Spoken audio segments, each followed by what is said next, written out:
गुरुर्ब्रह्मा गुरुर्विष्णू गुरुर्देव महेश्वरा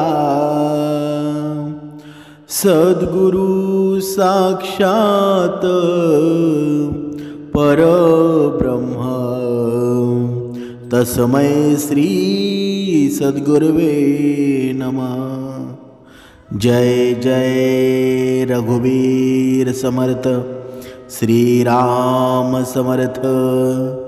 सद्गुरु चरणांना नतमस्तक होऊन आपण या शुभ्र सकाळच्या तेजोमय वातावरणामध्ये सर्वजण उपासना करूनच हे श्रवण करायला बसलेले आहात असं समजून आपण या निरूपणास सुरुवात करूया। समर्थांनी सांगितलेलं आहे ना, जर या जीवनामध्ये सर्वात श्रेष्ठ जर कोणतं नातं असेल ना, तर आहे ते नवरा बायकोचं, पती पत्नीचं। पण या आजकालच्या जीवनामध्ये पती पत्नी कुठेतरी आपल्या मुलांवरचं लक्ष आहे ना, ते कमी केलेलं आहे, संस्कार शून्य बनत आहेत। म्हणून आपली मुलं जेवढी संस्कारी होतील ना, तेवढं आपल्या देशाचं भवितव्यसुद्धा आहे ना। म्हणून आपण या जीवनामध्ये सुद्धा पाहिलं असेल, समर्थांनी सांगितलंच आहे ना, जर आपली मुलं संस्काराने जर संपन्न झाली ना, तर आपल्या जीवनात सुद्धा भक्ती घडून जाईल। पण आजकालच्या जीवनामध्ये आपण पाहतो की बघा, वडिलांच्या अगोदर मुलाचा मृत्यू होतो। याला कारणीभूत काय आहेत आणि अशी कोणती मुलं आहेत की ज्यांचा मृत्यू वडिलांच्या मृत्यू आधीच होऊन जातो? हा कर्माचा हिशोब नक्की आहे तरी कसा, आज या आपण निरूपणामध्ये पाहणार आहोत। समर्थांनी सांगितलंच आहे ना, बघा आपण पाहिलं सुद्धा असेल की एखादा दुर्दैवी मृत्यू आहे ना, बघा काही वेळा वडिलांच्या डोळ्यासमोर त्यांच्या तरुण मुलाचा मृत्यू होतो। हा प्रसंग आहे ना, किती भयावह असेल, दुःखदायक असेल ना, याची आपण कल्पनासुद्धा करू शकतो। म्हणजे विधीच्या नियमानुसार आधी वडिलांचा मृत्यू होऊन पुत्रानं त्यांच्या अंत्यसंस्काराची जबाबदारी घ्यावी, परंतु काही वेळा यांच्या विरुद्ध घडून जातं। या दुःखद प्रसंगामागे काहीतरी रहस्य नक्कीच आहे। बघा, आपण एका उदाहरणाद्वारे स्पष्ट करूया। नक्की कोणत्या मुलाचा मृत्यू आहे ना, तो वडिलांच्या आधी होत असतो। एकदा देवलोकामध्ये अग्निदेव, वरुण, बृहस्पती, शुक्राचार्य, शनिदेव आणि अनेक देवता होते ना, एका ज्ञानचर्चेसाठी एकत्र जमल्या होत्या। सर्वांमध्ये विविध विषयांवर चर्चा सुरू होती आणि त्याचवेळी अग्निदेवांनी उपस्थित देवतांना एक खूप महत्त्वाचा प्रश्न विचारला। ते म्हणाले, हे देवतांनो, अशी कोणती संतती आहे, म्हणजे असा कोणता पुत्र आहे ज्यांचा मृत्यू त्यांच्या आईवडिलांच्या डोळ्यासमोर होतो, आणि अशी कोणती संतती आहे जी आपल्या आईवडिलांना अतीव दुःख देते, त्यांच्यासोबत शत्रूसारखं वागते? अग्निदेवांचा हा प्रश्न ऐकून संपूर्ण सभागृह शांत झालं। कोणालाही लगेच उत्तर सुचत नव्हतं आणि देवता गहन विचारामध्ये पडले। प्रश्न खरंच महत्त्वाचा आहे आणि विचार करायला लावणारा होता, पण अशा प्रकारच्या घटनामागे नक्की काहीतरी कारण असतं। त्या कारणाचा शोध घेण्यासाठी देवतांमध्ये चर्चा सुरू झाली। बघा, ह्या नुसत्या कथेमध्ये जाऊ नका, या निरूपणाचं जे सार आहे ना, ते लक्षात घ्या। कारण आपल्या घरातील मुलंसुद्धा आहेत ना, खूप हट्टी बनलेली आहेत, आणि जोपर्यंत आपण त्यांना श्रवणाला बसवत नाही, आपण त्यांना भक्तिमार्गामध्ये आणत नाही, तोपर्यंत ती कधीच आपलं ऐकणारसुद्धा नाही। बघा, आपण पाहत होतो, अशातच नारद मुनी देव लोकामध्ये प्रकट झाले आणि त्यांच्या आगमनानं सगळ्या देवतांनी उभे राहून त्यांचं स्वागत केलं आणि त्यांना आपल्या प्रश्नाबद्दल सांगितलं। अग्निदेव म्हणाले, हे देवर्षी, आम्हाला हे जाणून घ्यायचं आहे, अशी कोणती संतती आहे ज्यांचा मृत्यू त्यांच्या आईवडिलांच्या डोळ्यासमोर होतो, आणि अशी कोणती संतती आहे जी आपल्या आईवडिलांना दुःख देते? नारद मुनी हसून म्हणाले, हे देवतांनो, या प्रश्नाचं उत्तर अगदी सोपं आहे. त्यामागे एक गूढ कथा दडलेली आहे. जर ती तुम्हाला कथा ऐकायची असेल ना, तर नक्कीच ऐका. नारद मुनींच्या या शब्दांनी सर्व देवतांचं लक्ष आहे ना त्यांच्याकडे वेधलं. सगळे उत्सुकतेने त्यांच्या पुढील उत्तराची वाट पाहू लागले. नारद मुनी आता पुढे काय सांगणार होते? असं काही कारण होतं ज्यामुळे पुत्राचा मृत्यू वडिलांच्या डोळ्यासमोर होतो? आणि माझा दुसरा प्रश्न असा आहे की कशा प्रकारचे पुत्र आपल्या आईवडिलांना त्रास देतात आणि त्यांना दारुण दुःख देतात? अग्निदेवांचा हा प्रश्न ऐकल्यावर देवर्षी नारद मुनी म्हणाले, हे देवतांनो, प्रश्न खरोखरच उत्तम आहे. याचं उत्तर प्रत्येक मनुष्याला ऐकायला हवं. नारद मुनी म्हणाले, हे देवतांनो, मनुष्याचं जीवन आहे ना त्याच्या पूर्व जन्मावर आधारित असतं. आणि हे देखील गरजेचं नाही की त्याचं संपूर्ण जीवनच पूर्वजन्मावर अवलंबून असेल. पण काही अशा कर्माचा हिशोब असतो ना जो मनुष्याला पुढच्या जन्मामध्ये पूर्ण करावा लागतो. सर्वप्रथम आपल्याला हे समजून घ्यावं लागेल की तुमच्याकडून केलेल्या कर्मामुळं तुमच्या चुकांचा निर्णय होत असतो. तुमचे कर्मच आहेत ना तुमचे भविष्य ठरवतात. कर्म 3 प्रकारचे असतात. बघा, सर्वांनी ते लक्ष असू द्या. आता पहिला कर्म म्हणजे संचित कर्म, दुसरे कर्म म्हणजे प्रारब्ध कर्म आणि तिसरा कर्म आहे तो क्रियामान कर्म. या 3 प्रकारच्या कर्मांचे आहे ना वेगवेगळ्या परिणाम मनुष्याला मिळत असतात. आणि यामध्ये संचित कर्म म्हणजे काय? समर्थांनी सांगितलेलं आहे की हे संचित कर्म आहेत ना, हे कर्म आपल्या मागील जन्मातील कर्मांचे संग्रह असतात. त्याचा प्रभाव आहे ना दीर्घकालीन असतो आणि तो आपल्या जीवनक्रमावर परिणाम करत असतो.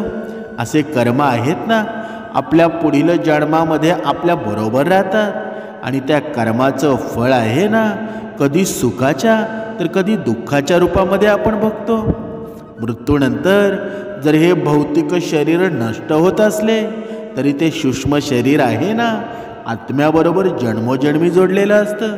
आणि आपल्या जीवनामध्ये जितके सगळे संबंध असतात ना ते सर्व कुठल्या ना कुठल्या कारणानं आपल्या बरोबर येत असतात.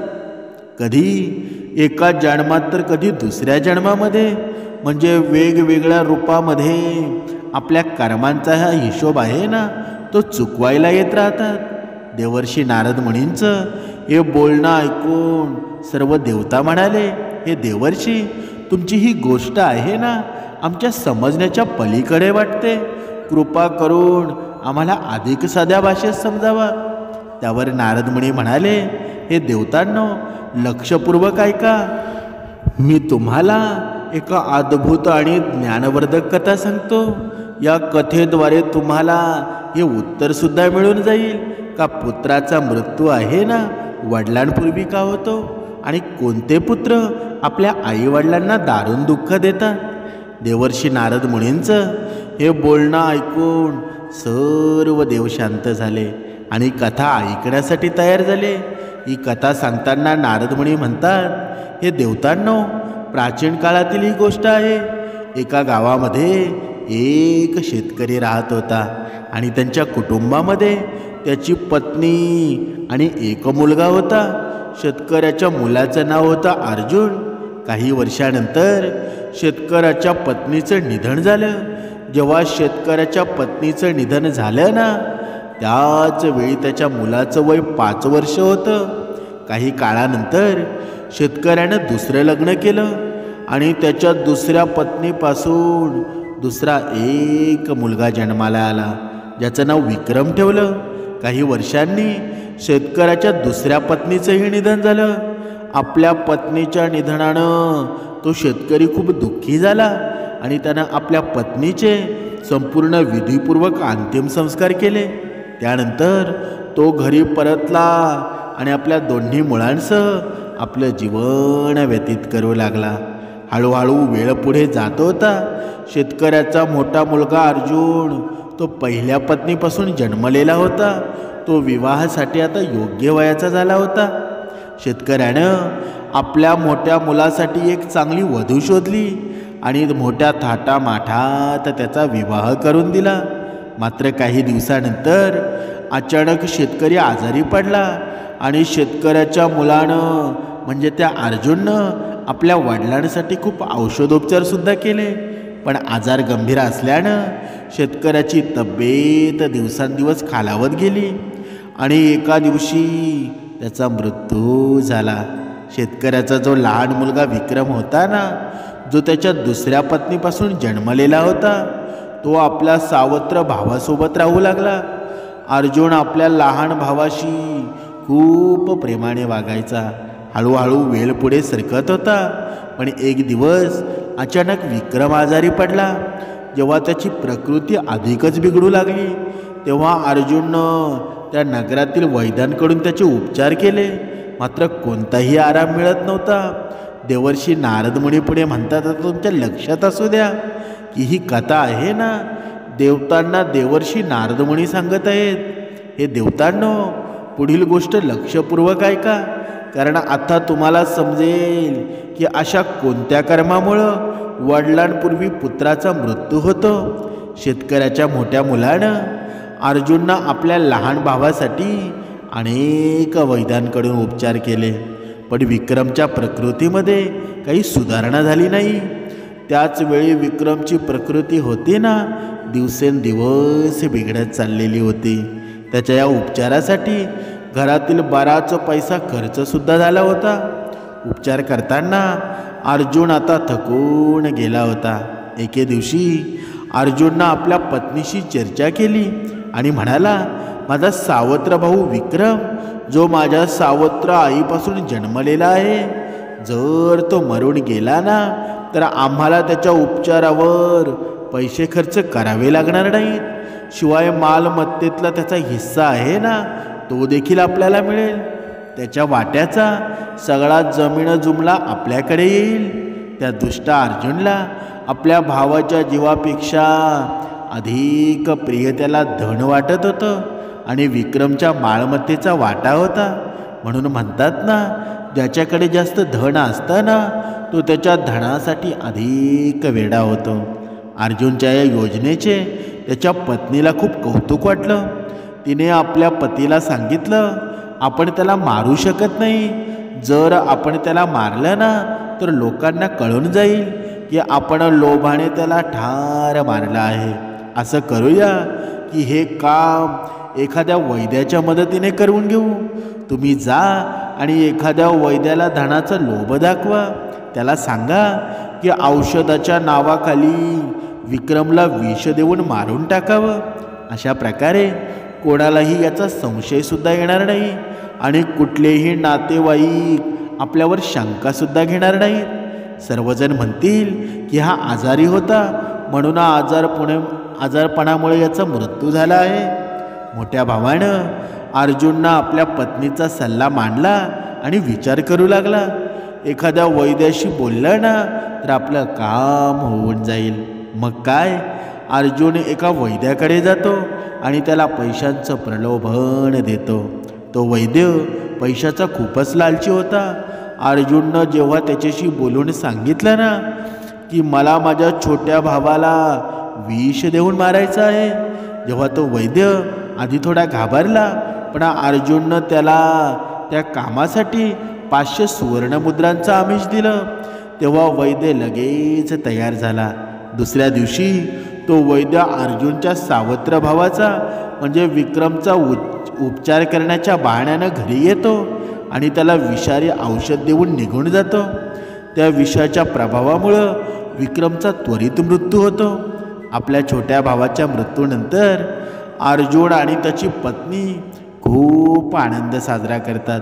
ते विचार करू लागतात की आता रस्त्याचा काटा निघून गेला आहे. विक्रमच्या हिश्श्याचा सगळा जमीन जुमला होता ना, आता आपला झालेला आहे आणि कोणालाही हिस्सा द्यायची आता गरज नाही. बघा, हे लक्षात ठेवा, की दुसऱ्याच्या दुःखाच्या आधारावर मिळालेली संपत्ती असते ना, ती आनंद कधीच देत नाही. म्हणूनच समर्थांनी आपल्याला सांगितलेलं आहे ना, परधन भयावं. जरी तुझ्या समोर कोणतं धन असेल ना, तरी ते तू उचलू नकोस. परश्री माते समान मान. तर या भक्तिमार्गामध्ये सुद्धा टिकशील आणि या पूर्ण विश्वामध्ये सुद्धा तुझा टिकाव लागेल. म्हणजे जो धन संपत्ती मिळवण्यासाठी हिंसेचा मार्ग निवडतो ना, त्याला कधीच समाधान मिळत नाही. आणि जे लोक दुसऱ्याचं दुःख पाहून आनंद मिळवण्याचा प्रयत्न करतात, त्यांच्यावर एक दिवस भयंकर दुःखाचा डोंगर कोसळतो आणि ते आयुष्यभर पश्चाताप करतात. बघा, आता ही कथा आहे ना, देवर्षी नारद मुनी पुढे देवतांना सांगतात. अशा प्रकारे अर्जुननं आपल्या सावत्र भावाला मारलं आणि त्याच्या सगळ्या मालमत्तेवर आपला हक्क आहे ना, तो प्रस्थापित केला. कोणत्याही गावकऱ्याला त्याचा संशयसुद्धा आला नाही. गावकऱ्यांना वाटत होतं की अर्जुन किती चांगला भाऊ आहे. त्यानं विक्रमच्या उपचारासाठी किती प्रयत्न केले, त्याची किती सेवा केली. पण दुर्दैवाने विक्रम वाचू शकला नाही. गावकऱ्यांना माहीत नव्हतं की विक्रम मरण पावला नाही, तर त्याला आपल्या भावानं मारलं गेलेलं आहे. अर्जुन सगळ्यांच्या नजरेत चांगला दिसण्यासाठी आपल्या भावाचा विधीपूर्वक अंतिम संस्कार करतो आणि त्यानंतर खूप आनंद साजरा करतो. हळूहळू वेळ पुढे सरकत होता आणि काही काळानं अर्जुनची पत्नी गर्भवती होते. तिला एक मुलगा होतो.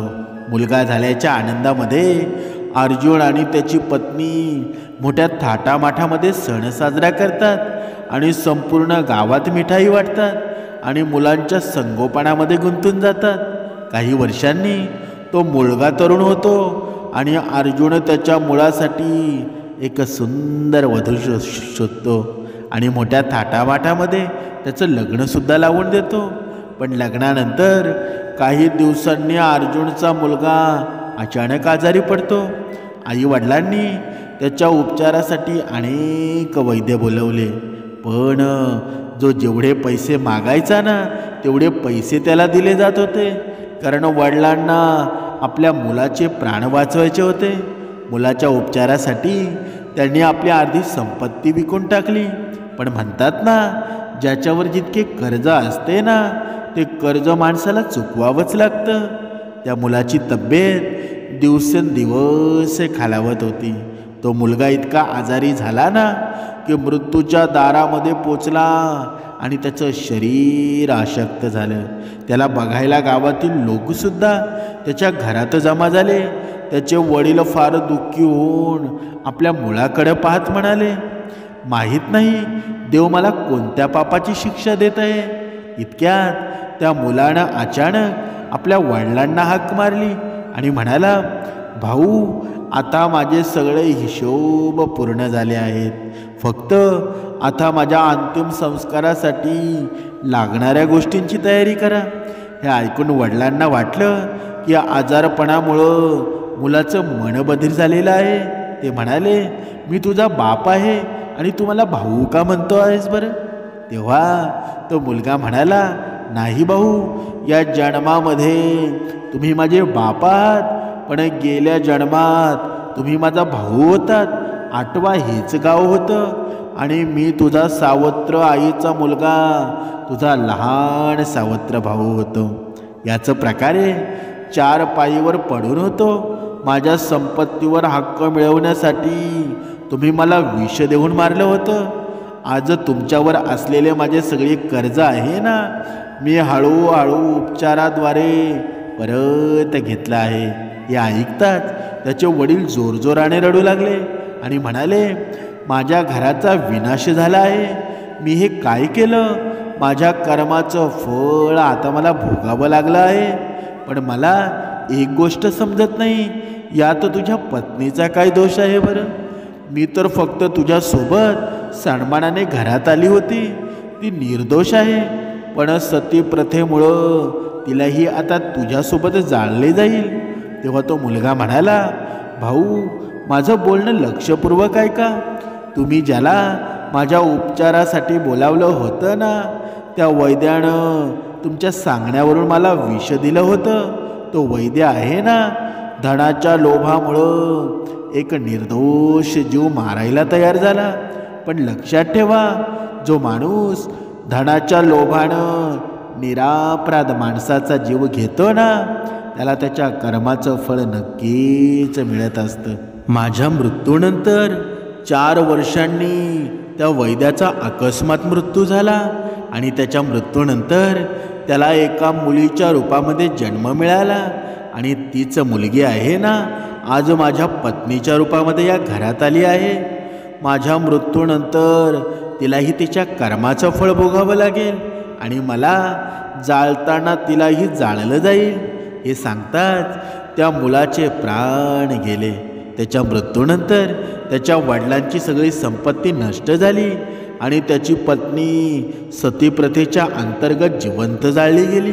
अशा प्रकारे त्या वैद्याला ज्यानं धनाच्या लोभामुळं एका निष्पाप मुळाला विष दिलं होतं ना, त्याला त्याच्या कर्माचं भयंकर फळ भोगावं लागलं. पुढे बघा, तुमच्या लक्षात असू द्या, ही कथा आहे ना, देवर्षी नारद मुनी देवतांना सांगत आहेत. बघा, पुढे देवर्षी नारद मुनी म्हणतात, या जगामध्ये 4 प्रकारचे पुत्र असतात. जगातील प्रत्येक मनुष्यानं जे कर्म केलेले आहेत ना, त्यांचे फळ त्यांना भोगावं लागतं. नारद मुनींचे हे शब्द ऐकून देवता विचारू लागले, हे देवर्षी, ते 4 प्रकारचे पुत्र कोणते आहेत बरं? कृपया आम्हाला सांगाल का? नारद मुनी म्हणाले, हे देवतागण, शास्त्रामध्ये 4 प्रकारचे पुत्र सांगितलेले आहेत. पहिला प्रकार आहे अर्णानुबंध पुत्र, दुसरा प्रकार आहे शत्रुपुत्र, तिसरा प्रकार आहे उदासीन पुत्र आणि चौथा प्रकार आहे ना, तो आहे सेवक पुत्र. लक्षात ठेवा, पहिले 2 प्रकारचे पुत्र म्हणजे अर्णानुबंध आणि शत्रुपुत्र हे तुमच्या पूर्वजन्मीच्या कर्मामुळं तुमच्या घरामध्ये जन्म घेतात. या दोन्ही प्रकारच्या पुत्रांचा मृत्यू आहे ना, त्यांच्या वडिलांच्या आधी होतो. आणि जर एखाद्या मुलाचा मृत्यू वडिलांच्या आधी झाला ना, तर समजावं की तुमच्या घरात अर्णानुबंध किंवा शत्रुपुत्र जन्माला आलेले आहेत.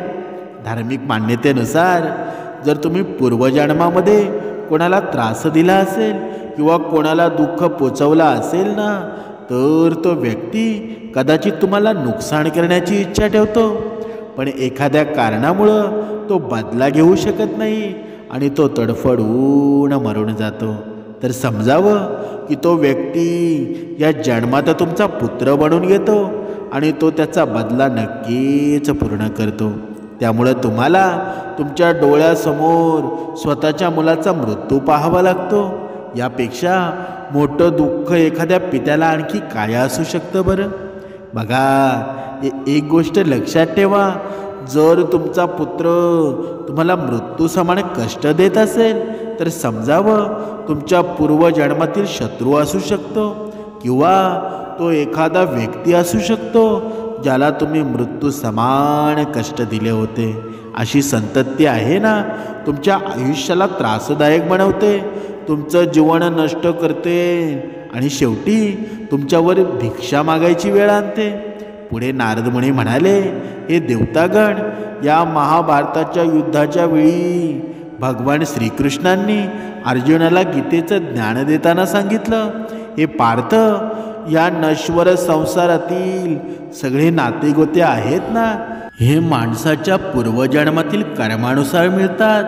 आणि या महाभारताच्या युद्धामध्ये तुमच्या समोर दिसणारे तुमचे सगळे सोयरे आहेत, हे तुमच्या पूर्वजन्मीच्या कर्माचे हिशोब आहेत.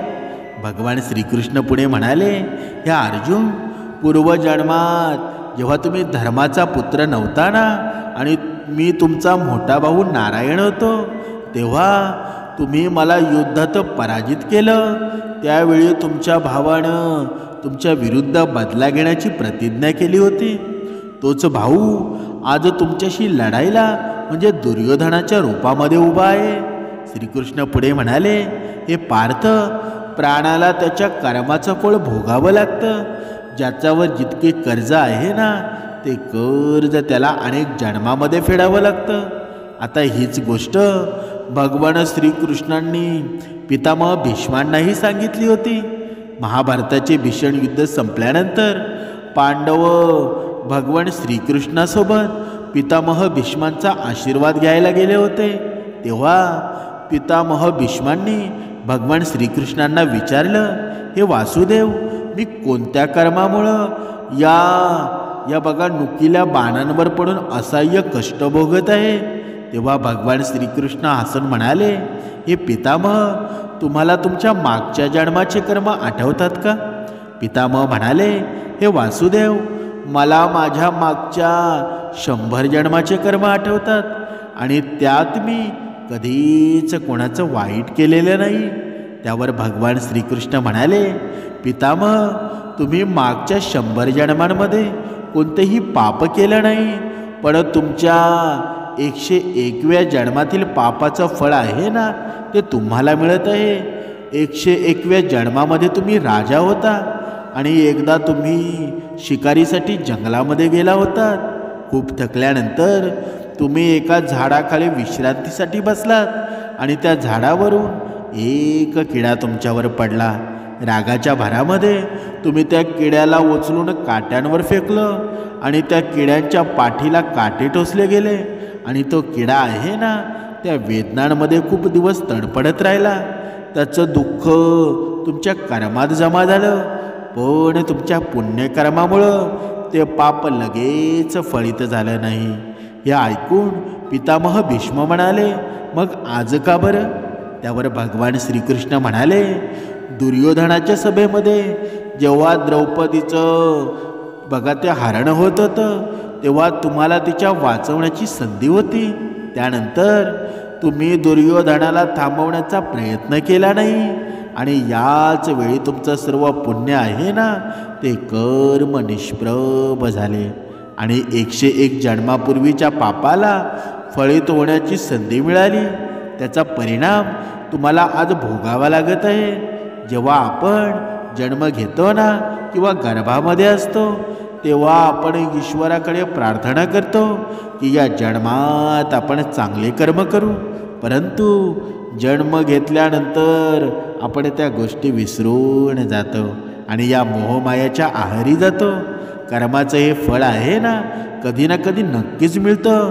त्यामुळं पृथ्वीवर वास करणाऱ्या प्रत्येक प्राण्याला त्याच्या केलेल्या कर्माचं फळ भोगावं लागतं आणि कर्मानुसारच जन्म होतो ना. म्हणून कधीही कोणत्याही प्राण्याला त्रास देऊ नका, मग तो एक छोटा कीटक का असे ना. पुढे देवर्षी नारदमुनी म्हणतात, हे देवतागण, हे 2 प्रकारचे पुत्र आहेत ना, एक अर्णानुबंध पुत्र आणि एक शत्रुपुत्र. यांच्या बाबतीत ते लक्षात ठेवा. ज्यांचे आपण कर्जदार आहोत ना आणि ज्यांचा आपण आयुष्यभर आनंद घेतला पण परतफेड केली नाही, ते कर्ज आपल्याला चुकवावंच लागतं. जर ते याच जन्मात चुकतं केलं ना तर खूप चांगलं आहे, परंतु जर ते पुढच्या जन्मामध्ये गेले तर तुम्हाला त्याचं फळसुद्धा भोगावं लागेल. जो पुत्र भाऊ, प्रिय संबंधी किंवा गाढव किंवा बैल अशा कोणत्याही स्वरूपात येईल, म्हणजे तुम्हाला कर्ज चुकवावं लागेल. कर्ज फेडण्याची ही अटळ आणि शाश्वत विधी आहे.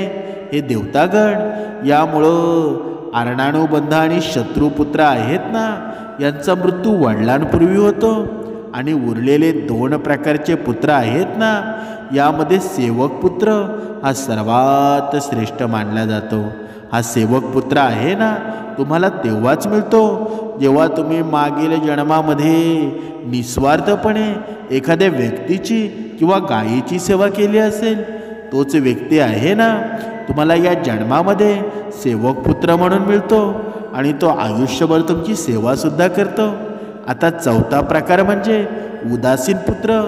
या मुलांना त्याच्या आईवडिलांशी काहीही बांधलकी वाटत नाही, म्हणजे त्यांच्या सुखदुःखांशी त्यांच्या काही घेणं देणं नसतं. विवाहानंतर ही मुलं असतात ना आईवडिलांना सोडून देतात.